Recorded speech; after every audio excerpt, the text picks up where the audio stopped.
السلام عليكم الاخوات، كي دايرين؟ لبس عليكم، نتمنى تكونوا بخير وعلى خير. مرحبا بكم فيديو جديد ووصفه جديده. نصوب معكم اليوم هاد الطاغط بالديسير او كيكه. المقادير ديالها راه مضبوطين وكتجي ناجحه، كتجي مزيانه. يكون عندنا الديسير متوفر او يكون كتير وبغي يخسر، علاش لا نصوبوا به هاد الكيكه هذه. المقادير ديالها راه مضبوطين. بسم الله، ندوزو للمقادير وطريقه التحضير. كنحتاج هنا 2 البيضات، 7 المعالق ديال السكر حبيبات، وصاشي ديال السكر بنكهه الفاني. كنطربهم مزيان. 7 المعالق ديال زيت المائده، و7 المعالق ديال الحليب. الحليب غير بارد. الا كان عندكم القالب كبير ديروا 10. المهم هي على حسب القالب اللي عندكم. 2 ساشيات ديال خميرة الحلويات من حجم 8 غرام، و7 المعالق ديال الدقيق الابيض الخاص بالحلويات، وشويه الخل غير باش ما تهبطش لينا وكتحيد ديك الريحه ديال البيض. صافي كنخلطها مزيان. وكنجيب القالب اللي دهنتو بالزبده والدقيق، هي راه كتكون خفيفه، ما تخافوش منها، راه ما كتهبطش. الفران مسخناه شويه.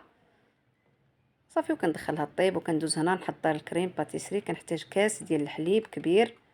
هاد الكاس كيهز ليا كاس ونص ديال الحليب، كاس ونص بالعبار ديال العنبه، ولا بغيتو كتر زيدو، ماشي الا بغيتو الكريم باتيسري كتير زيدو.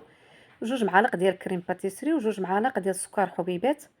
كنحتاج هنا كاس ونص ديال الليمون، ساشي ديال الفلو بنكهه الفاني، ديروا بالبنان اللي حبيتو نتوما، و2 معالق ديال سنيده.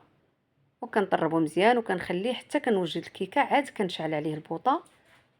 هادشي حتى كتوجد لينا الكيكه، عاد كنصوبوه. هنايا كريم باتيسري ها هو تقاد، زدت فيه شويه ديال الزبده. الكيكه ديالي بردات، كتجي على هاد الشكل، كتجي خفيفه ما كتهبطش لينا.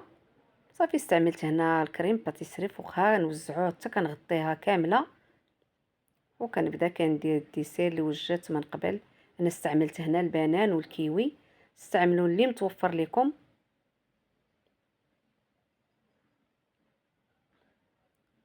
وصافي وكنشكلها، شكلوها كيما بغيتو. المهم راه كتجي لذيذه، كتجي رائعه.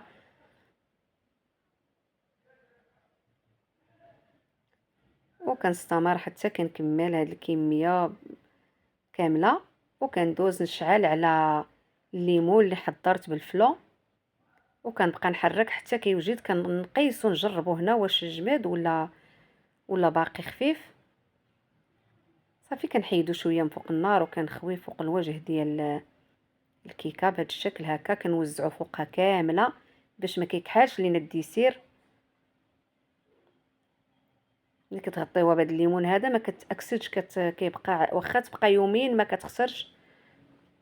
كنحاول نوزع عليها هكا حتى كيتغطى الديسير كامل.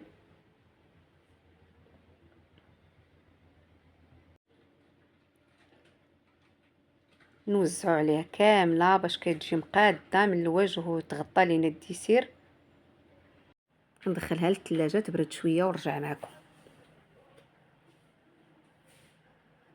صافي بردات شويه في الثلاجه، نخرجها كتجي بهذا الشكل هذا.